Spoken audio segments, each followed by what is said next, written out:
E a polêmica da vez agora no Brasil, hein? É impressionante. O Brasil é um dia sim, o outro também. No terceiro dia a mesma coisa. No quarto dia repete o anterior. Tem que ter uma polêmica. E nos tempos de redes sociais, isso é multiplicado, elevado à última potência. A polêmica da vez agora, a questão lá da escola de samba acadêmicos de Niterói, e a alegoria ou fantasia, nem sei como é que chama isso, da lata de conserva e referência lá à família, e muita gente brigando, e essa polêmica agora está mais intensa, mais forte do que anteriores.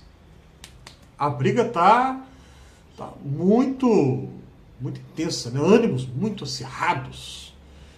E, enfim, vamos tentar pensar um pouco a respeito, né? O que está por detrás disso aí, o que isso aí significa. Primeiro, a gente está vendo muita mentira, muita desinformação sendo dita. Políticos que, na hora, começaram com o discurso a dizer que isso é uma coisa do governo.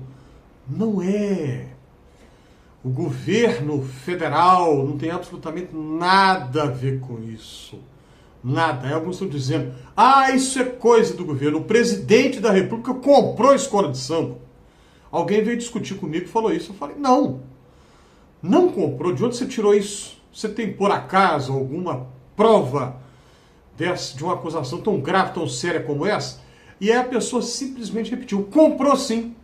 Quer dizer, é claro que isso não é verdade, lógico que não. Mas aí a pessoa bota aquilo na cabeça e não há quem tire, né? Não tem ninguém que consegue tirar aquilo da cabeça da pessoa depois. Né? Lógico que não.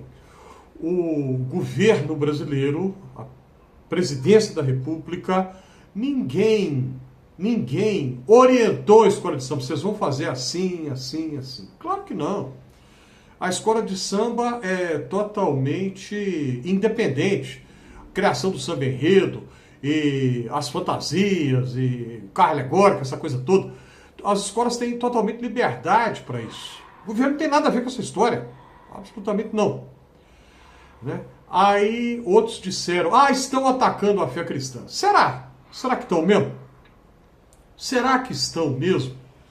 Né? Estão atacando o modelo de família. Bom, vamos com calma, né? Um pouquinho de calma. Modelo de família. Vamos olhar para a Bíblia. A que modelo de família na Bíblia, quem reclama da escola de samba lá, está se referindo? Será que as famílias do Gênesis, os patriarcas, por exemplo, né? Vamos pegar o Jacó, tinha 4 esposas, conviviam todas ali, e a filharada toda, né? Tantos filhos que o Jacó teve, e eles, entre eles, são meio irmãos, né? O pai é um só, mas as mães, né, variam, são 4 mulheres. Aí, quando você chega então na monarquia, né, Davi tem muito mais mulheres, Salomão então nem se fala. Ele é um campeão, né? Então é esse modelo de família que o pessoal está se referindo? Está na Bíblia. É esse modelo. Né? Vamos olhar para a história do Brasil. Vejam o nosso país. Desde o século XVI, quando os portugueses aqui chegaram, e até hoje, quantos casos nós temos de famílias daquilo que hoje é chamado de mãe solo. É a mulher que, nos tempos antigos, lá no início da colonização, Brasil colônia, o homem português tinha um filho com a mulher indígena, não assumia, e a mulher tinha que criar o menino sozinha. Depois, quando os portugueses trouxeram para cá os africanos, quantos e quantos casos? O dono da fazenda, o Brasil era 100% rural naquela época, né? Então o dono da fazenda tinha filhos com as mulheres negras escravas, não assumia aqueles meninos, e ela tinha que criar os seus filhos sozinha. É uma família, né? Tem a mãe, mas não tem o pai, porque o marido não assumiu. Quantos casos assim? Aí o modelo tradicional, marido e esposa e os filhos, claro que tem também. E esse modelo é errado? Claro que não. De jeito nenhum. Claro que não, não é errado jamais, em hipótese alguma. Mas daí para dizer, como muita gente está falando aí, que o governo é contra esse modelo de família, é um absurdo muito grande, é um passo maior do que a perna. Porque, volta ao que eu falei aqui 1 minuto ou 2 ou 3 atrás, o governo não direcionou essa coisa aí da escola de samba lá de Niterói. Não tem nada a ver com isso. Teve uma outra pessoa que veio discutir comigo, esse governo é contra a família. E aí eu perguntei, uma mulher, claro que não vou citar nome aqui, né? Lógico que não. Mas aí eu perguntei, mas não tem nenhuma política pública do governo para desmantelar o modelo de família tradicional. Isso não existe. Ela virou para mim e disse, não tem mesmo não, mas é uma estratégia muito bem pensada que usa a escola de samba. Pera lá, isso aí é teoria da conspiração, é algo absolutamente sem base na realidade. Não tem sentido, tem nem pé nem cabeça pensar isso. Claro que não, isso não existe. Governo contra a família tradicional, não existe de jeito nenhum. Vou dar aqui a minha interpretação. Eu entendo que foi uma provocação que o pessoal da escola de samba fez. E, a meu ver, a minha opinião pessoal, repito, coloque nos comentários depois o que você acha. A meu ver, uma provocação boba. Eu achei muito boba, achei sem graça, achei desnecessário. Não tinha necessidade nenhuma de fazer isso. Agora, quando veio a provocação, aí essa enxurrada de crítica, o pessoal, como se fosse um cachorro, com perdão aqui da comparação, que é muito grosseira, mas eu vou falar assim mesmo, popularmente a gente fala cachorro zangado, né? Com hidrofobia, né? Babando pelos cantos da boca. Muita gente, aquela raiva e tudo, e raiva e ódio e tal. E eu vi cada manifestação nas redes sociais que eu fiquei horrorizado de ver tanta raiva, tanto ódio. Não há necessidade também, assim como não havia necessidade da escola de samba fazer o que eles fizeram, a meu ver, não. Repito de propósito, eu achei totalmente desnecessário. Também não tem necessidade nenhuma do pessoal ficar agindo com tanta raiva assim. Viralizou no Brasil o vídeo de um pastor de uma denominação pentecostal muito grande do país, aliás, a maior denominação evangélica pentecostal do país, ele falando, desejando que Deus dê câncer na garganta do pessoal lá que fez isso. Que horror, que palavra horrível é essa? Será que essas pessoas entenderam a Bíblia? Será que entenderam o que é o Evangelho? A mensagem do Evangelho não é essa de vingança, não. Vamos pensar um pouquinho aqui, rapidamente. Lucas, Evangelho de Lucas. A passagem lá que Lucas dá início ao ministério público de Jesus. Ele vai na sinagoga da cidadezinha de Nazaré, onde ele fora criado, lê o texto do profeta Isaías, né? Tão bonito, Isaías 61. O Espírito do Senhor está sobre mim, pelo que me ungiu para evangelizar os pobres. E aí, na sequência, e apregoar o ano aceitável do Senhor. Parou aí. Apregoar o ano aceitável do Senhor. Aí Jesus devolve o rolo ao assistente lá na sinagoga e começa a sua pregação.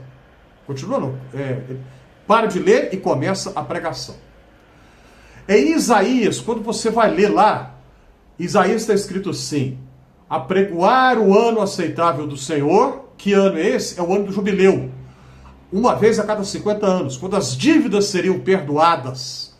É por isso que Jesus, quando falou, hoje se cumpriu a escritura que acabais de ouvir, o pessoal ficou com raiva dele, porque não queriam que aquela palavra de Isaías acontecesse, porque eles teriam que perdoar quem estava devendo dinheiro a eles. Mas voltando então, Isaías de novo, acompanha comigo aqui o raciocínio. Apregoar o ano aceitável do Senhor e o dia da vingança do nosso Deus. Jesus não leu isso. Jesus não leu o dia da vingança do nosso Deus. De maneira deliberada, Jesus faz um corte na leitura e parou em ano aceitável do Senhor. O ano do perdão das dívidas. Mais tarde, a gente vai encontrar Jesus a caminho de Jerusalém. No caminho tem que passar por uma vilazinha, uma aldeiazinha de samaritanos. Os samaritanos negam pousada por causa da inimizade que havia entre judeus e samaritanos. Aí Tiago e João, Senhor, vamos fazer igual Elias, vamos pedir para cair fogo do céu, matar esse pessoal todo, destruir todos.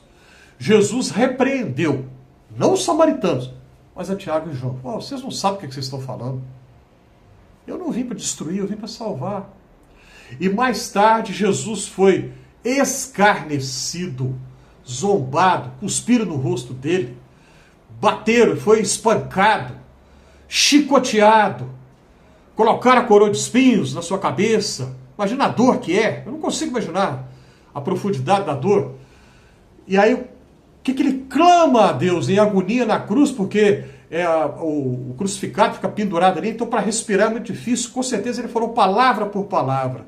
Pai, aí tem que respirar com muita dificuldade. Perdoa-lhes. Eles não sabem o que fazem. Pediu perdão, quer dizer, que Deus os perdoasse. E aí depois, agora eu vou pular para o Evangelho de João. Eu acho lindíssimo naquele Evangelho, quando o Cristo ressuscitado aparece para os seus discípulos, presos numa sala, num lugar em Jerusalém, com medo dos judeus. A primeira palavra que ele fala é: paz seja convosco, paz. Ele não veio vingar. Quando ele, antes de ser preso, ele falou: se eu quisesse, eu poderia invocar 12 legiões de anjos, que eu exterminar os romanos todos. Mas ele não fez isso. Essa é a mensagem do Evangelho. E Paulo, depois, refletindo Jesus, vai dizer: não vos vingueis a vós mesmos, amados, mas deixem a ira passar, dá lugar à ira. Deixa a ira embora, deixa a ira embora. Ou seja, o que ele está vendo é o contrário. Evangélicos aí, Deus vai amaldiçoar, tomara que dê câncer na garganta deles, Deus vai destruí-los. Esse pessoal não entendeu nada da Bíblia. Se leu, se é que leu, né? Se leu, não entendeu nada. Porque a mensagem do cristão é de perdão, não é desse ódio, essa coisa horrível que a gente está vendo aí nesse discurso. Estão entendendo? Se a escola de samba errou, e mais uma vez eu digo de propósito, a meu ver errou, porque não tinha necessidade nenhuma de fazer o que eles fizeram. Por outro lado, esses evangélicos que estão com esse ódio todo, esbravejando o ódio, rogando maldições e pragas e querendo mal para o outro, estão mais errados ainda, porque supostamente conhecem a Bíblia. Supostamente são cristãos, pelo menos dizem que são, né? Apesar que são atitudes que contradizem completamente o espírito do Evangelho. Eu vi numa rede social aí uma declaração de alguém que eu fiquei tão horrorizado. Alguém escreveu assim: nós temos que fazer igual aos muçulmanos, ninguém vai zombar da gente, nunca mais. Ou seja, igual aos muçulmanos, quer dizer, a ética islâmica é diferente da ética cristã. Então o sujeito se diz cristão, mas abertamente está falando: a ética cristã não serve, a ética cristã de perdão não vale nada, não tem que perdoar não. É violência com violência, é ataque com ataque. O que tem de cristianismo nisso? Não tem nada, absolutamente nada. A gente tem que deixar essas coisas de lado. Uma provocação. O que a gente faz quando a gente é provocado, né? Meninos, adolescentes na escola, os meninos podem ser muito maldosos muitas vezes. Um coloca um apelido no outro, você que fica com raiva e acha ruim, briga, o apelido pega, né? Pega na hora. Agora, se ele não liga, fica tudo por isso mesmo, toca para frente, a vida segue. Como dizem os italianos, la nave va. Ou seja, provocar, deixa para um lado, larga, esquece isso para um lado. Tá atacando a fé cristã. Tá, e daí? Não liga, não importa, não incomoda. Siga a vida proclamando a Jesus Cristo e vivendo o amor ao próximo, perdão, porque essa é a mensagem do Evangelho. Hoje o meu Fé Café até durou mais do que normalmente dura. Se o que eu falei faz algum sentido para você, clica na mãozinha do joinha aí. Inscreva-se aqui no meu canal. Se você já se inscreveu, muito obrigado. E se você considera que o que eu falei aqui faz algum sentido, ajude a compartilhar. Eu te agradeço de verdade.